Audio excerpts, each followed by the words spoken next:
સૌમિત્રન જય સોમનાથ. ઓમ નમઃ શિવાય. પ્રિય મિત્રો, તમારો દિવસ શુભ રહે, મંગલમય રહે. શુભકામના. હું બિલીમરાથી જોગીભાઈ વ્યાસ આપ સૌનું આપણી જોગેશમાં પુનઃ હાર્દિક સ્વાગત કરું છું. મિત્રો, આજ રોજ જોઈશું આજનું શુભ પંચાંગ. મિત્રો, ખાસ કહી દઉં કે હું રોજ વિડીયો જે મૂકું છું એમાં છેલ્લે સંકલ્પ કરાવું છું. તમે જે નિત્ય ઘરે પૂજા કરતા હોય તો આ સંકલ્પ કરીને કરો, કાર્ય ચોક્કસ સિદ્ધ થશે. અને મને યુટ્યુબ ઉપર જય સોમનાથ લખજો, હું તમને લાઈક આપીશ એટલે તમારા માટે ભગવાનને ચોક્કસ પ્રાર્થના કરીશું.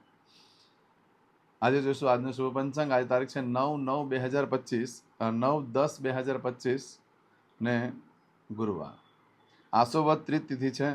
આજે જે બાળકનો જન્મ થાય છે એની તિથિ ગણાય છે ત્રીજ. આ ત્રીજ તિથિ આજે રાત્રે 10:56 પૂર્ણ થઈ જાય છે. ત્યાર પછી જે બાળકનો જન્મ થાય એની ચોથ તિથિ ગણાશે. આજે જે બાળકનો જન્મ થાય છે નક્ષત્ર ગણાય છે ભરણી. આ ભરણી નક્ષત્ર આજે રાત્રે 8:04 પૂર્ણ થઈ જાય છે. અને ત્યાર પછી જે બાળકનો જન્મ થાય એનું કૃતિકા નક્ષત્ર ગણાશે. આ ભરણી નક્ષત્ર અને કૃતિકા નક્ષત્રમાં જ્યારે જન્મ હોય ચોક્કસ પૂજા વિધિ કરી લે. ભરણી નક્ષત્રવાળાને વારે ઘડી યમનો ભય થતો હોય છે. કૃતિકા નક્ષત્રવાળાને વારે ઘડી અગ્નિથી દાઝી જવાનો યોગ ઊભો થતો હોય છે. શરીરમાં ખૂબ ગરમી થતી હોય છે. આજે જે બાળકનો જન્મ થાય છે ને યોગ ગણાય છે વ્રજ યોગ. આજે રાત્રે 9:34 પૂર્ણ થઈ જાય અને ત્યાર પછી જે બાળકનો જન્મ થાય એનો સિદ્ધ યોગ ગણાશે. આજે જે બાળકનો જન્મ થાય છે એનું કરણ ગણાય છે વણિજ. આ વણિજ કરણ આજે બપોરે 12:39 પૂર્ણ થઈ જાય છે. અને ત્યાર પછી જે બાળકનો જન્મ થાય એનું વિષ્ટિકરણ ગણાશે. આ વિષ્ટિકરણમાં પણ જન્મ હોય તો ચોક્કસ પૂજા વિધિ કરી લો, કારણ કે એનાથી પણ યમનો ભય રહેતો હોય છે. આજે જે બાળકનો જન્મ થાય છે એની રાશિ ગણાય છે મેષ. મેષ રાશિનો અક્ષર આવે છે અલય. મેષ રાશિનો સ્વામી મંગળ છે. આજે આખા દિવસમાં કોઈ પણ બાળકનો જન્મ થાય એ બધાની રાશિ મેષ ગણાશે. આ મેષ રાશિ 10 તારીખે મળસ્કે 1:24 પૂર્ણ થાય છે. એટલે ત્યાં સુધી જે બાળકોનો જન્મ થાય બધાની રાશિ મેષ ગણાશે. આ રાશિ તિથિ વાર નક્ષત્ર યોગ કરણનું બહુ જ મહત્વ છે. મિત્રો, એમાં જેનો પણ જન્મ હોય તેની ચોક્કસ પ્રમાણે પૂજા વિધિ કરી લેવી જોઈએ, જેથી કરીને તમારું જીવન સરળ બની જાય. આજે જે કોઈ મારા સબસ્ક્રાઇબ મિત્ર, મારા ઘર પરિવારમાંથી કોઈ પણ સદસ્યની વર્ષગાંઠ છે, મેરેજ એનિવર્સરી છે, બધાને મારી ઘણી ઘણી શુભકામના. તમારા જીવનમાં ખૂબ પ્રગતિ ઉન્નતિ થાય. ભગવાન શંકર તમારી બધી મનોકામના પૂર્ણ કરે, હું સોમનાથ દાદાને પ્રાર્થના કરું છું. પરંતુ મિત્રો, આજના દિવસે સવારમાં ઉઠી શુકન કરી લેજો, આખું વર્ષ તમારું સુંદર રીતે વ્યતીત થાય. આજે જે કોઈ મારા સબસ્ક્રાઇબ મિત્ર, મારા ઘર પરિવારમાંથી કોઈ પણ સદસ્ય આજે કોઈ જગ્યા પર ઇન્ટરવ્યૂ આપવા જઈ રહ્યા છે, નોકરી ધંધા માટે જઈ રહ્યું છે, કોઈ નવા કામ કરવા માટે જઈ રહ્યું છે, કોઈ રમત ગમતમાં ભાગ લેવા જઈ રહ્યું છે, આજના દિવસે કોઈને ઓપરેશન ડિલિવરી વગેરે હોઈ શકે, તો આજના દિવસે કોઈ પણ કાર્ય કરવા માટે નીકળો તો આજનું શુકન કરીને નીકળજો, તો કાર્યમાં સારી સફળતા મળી શકે. એમ આજે તમે ઘરેથી નીકળો છો તો ગુરુવાર છે, તો ઘરે ગુરુને વંદન કરીને જ નીકળો, અથવા ગુરુ સમાન વ્યક્તિ એટલે કે માતા પિતાને વંદન કરો, પ્રથમ ગુરુ છે. દેવસ્થાનમાં ભગવાનને પગે લાગીને નીકળો કે મારા કાર્યમાં મારી સાથે રહેજો. આજે બ્રાહ્મણોને ભોજન કરવાનું બહુ જ મહત્વ હોય છે, અન્નદાન કરવાનું બહુ જ મહત્વ હોય છે. એનાથી લક્ષ્મી દેવી પ્રસન્ન થતી હોય છે. આજના દિવસે તમે કોઈ પણ કાર્ય કરવા માંગો છો તો તેના માટે પણ ચોક્કસ શુભ સમય છે, જે આપણે જોઈ લઈએ. આજે સવારે 6 થી 7:30 વાગ્યા સુધીનો સમય શુભ રહેશે. એ જ રીતે સવારે 10:30 થી બપોરે 3 વાગ્યા સુધીનો સમય શુભ રહેશે. સાંજે 6 થી રાત્રે 9 વાગ્યા સુધીનો સમય શુભ રહેશે. રાત્રે 12 થી આવતીકાલે મળસ્કે 1:30 સુધીનો સમય શુભ રહેશે. આવતીકાલે મળસ્કે 3 થી સવારે 6 વાગ્યા સુધીનો સમય પણ શુભ રહેશે. આ સમયગાળા દરમિયાન તમે કોઈ કાર્ય કરો છો તો સારી સફળતા મેળવી શકો છો. પરંતુ મિત્રો, આજના દિવસે રાત્રે 8:04 સુધીમાં જો તમારી કોઈ વસ્તુ ચોરાઈ જાય, ખોવાઈ જાય તો 15 દિવસમાં મળે, બાકી મળવાની શક્યતા ઓછી છે. આ સમયગાળા દરમિયાન બને ત્યાં સુધી કોઈ કાર્યનો આરંભ ન કરશો, ન કોઈ ખરીદી કરશો, ન કોઈ વેચાણ કરશો, ન નવા વસ્ત્ર ધારણ કરશો. આ સમયગાળા દરમિયાન તમે કંઈ પણ ખરીદી કરો છો કે વેચાણ કરો છો તો મોટે ભાગે એનું સુખ લાંબો સમય સુધી નહીં ટકે, ચોરાઈ જવાની શક્યતા ઘણી બધી રહેશે. આજના દિવસે પશુની ખરીદી કરી શકાય, બાકી બીજું કોઈ કાર્ય કરી શકાય એમ નથી.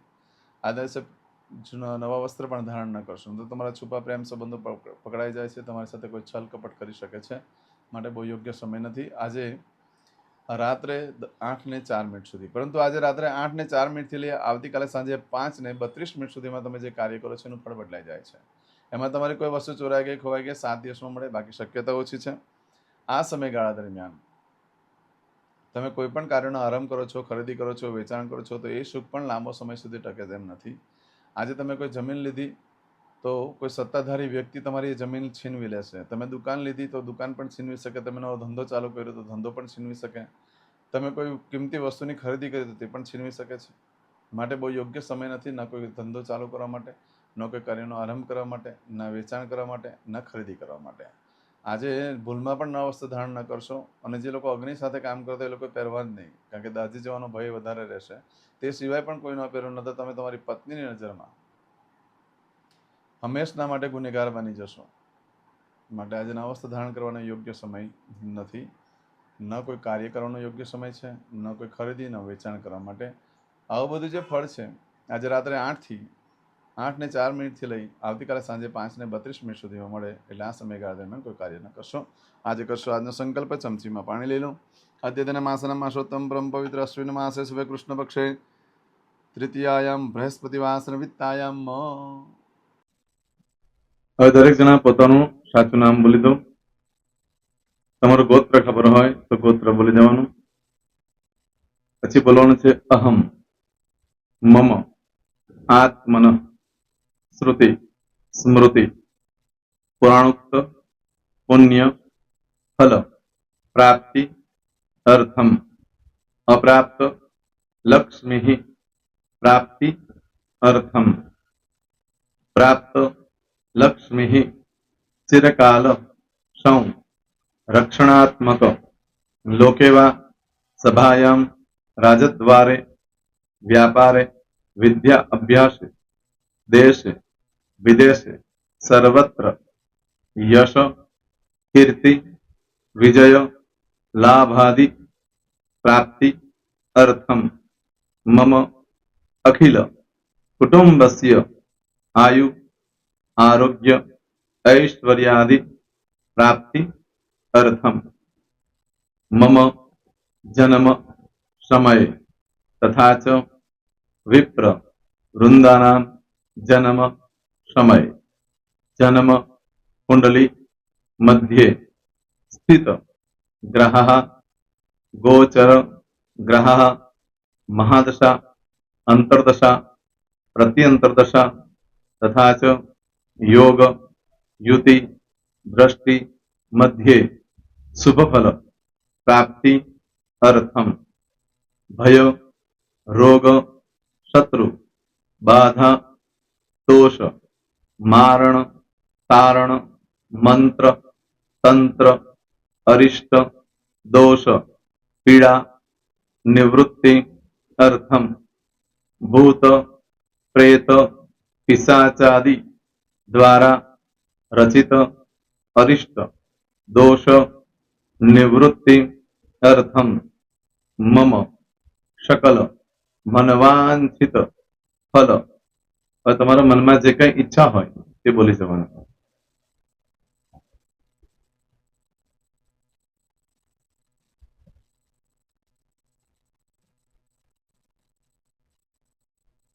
बोलो अनुसारतः सकल मनवांछित फल प्राप्ति अर्थम.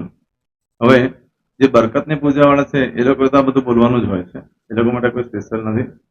પણ જે લોકોએ હવે જે કહું છું તે લોકોએ જ બોલવાનું. જેના લગ્ન થઈ ગયા હોય એ લોકોએ બોલવાનું છે. મમ દાંપત્ય જીવન મધ્યે સુખાકારી પ્રાપ્તિ અર્થમ પુત્ર પૌત્રાદિ સંતતિ પ્રાપ્તિ અર્થમ. આ સંતાન પ્રાપ્તિ વાળા માટે પણ આવી જાય છે એમાં. દીર્ઘ આયુ આરોગ્ય ऐश्वर्यादि प्राप्ति अर्थम तथा च. હવે જેના લગ્ન નથી થયા તે લોકોએ બોલવાનું. મમ જટટી વિવાહ યોગ પ્રાપ્તિ અર્થમ વિવાહ પશ્ચાત દાંપત્ય જીવન મધ્યે સુખાકારી પ્રાપ્તિ અર્થમ. હવે જે લોકોને સંતાન પ્રાપ્તિ નથી, જે લોકોને સંતાન પ્રાપ્તિ છે કરવી છે એ લોકોએ બોલવાનું.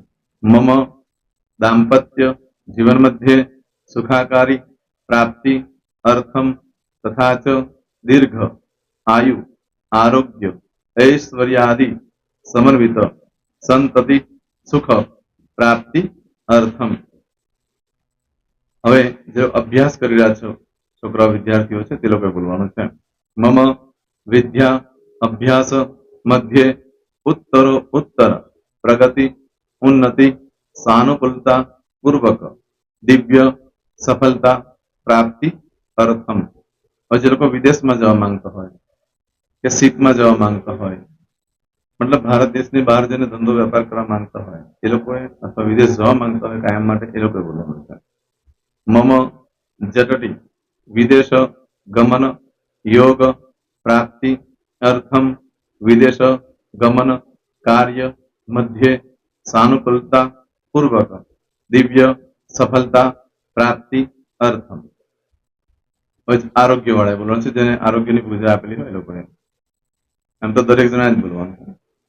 બોલો મમ આયુ આરોગ્ય ઐશ્વર્યાદિ પ્રાપ્તિ અર્થમ.